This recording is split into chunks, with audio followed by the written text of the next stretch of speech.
Hello, I'm Rabbi Allan Tuffs. I'm the spiritual leader at Temple Bethel here in Hollywood, Florida.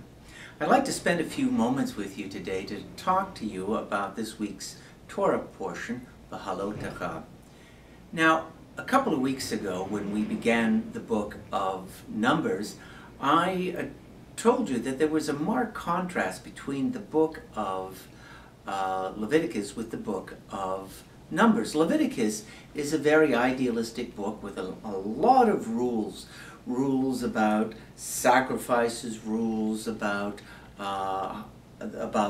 dietary laws, rules about holiday observances, rules about business relationships, rules about just about everything. But when we get to the book of Numbers, we don't have a lot of rules. We have stories.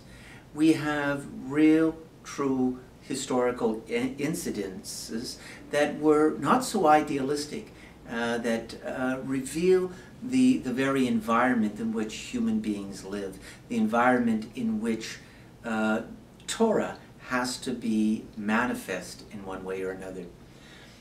In this week's Torah portion, the human reality of politics becomes very apparent.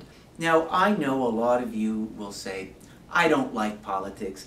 I think politics are terrible.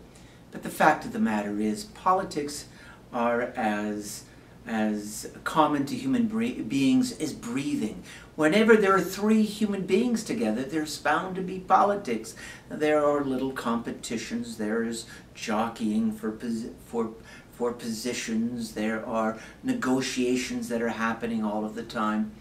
And so we have two incidences in this week's Torah portion that speak of the political life of our ancient ancestors.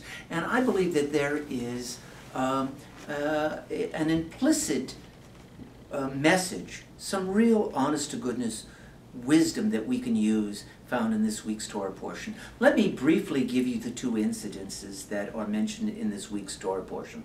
The first one is about manna. You remember manna, which was fell from the heavens during our people's sojourn through the Sinai wilderness. It was a gift from God. We didn't have to work for it. It just appeared every day.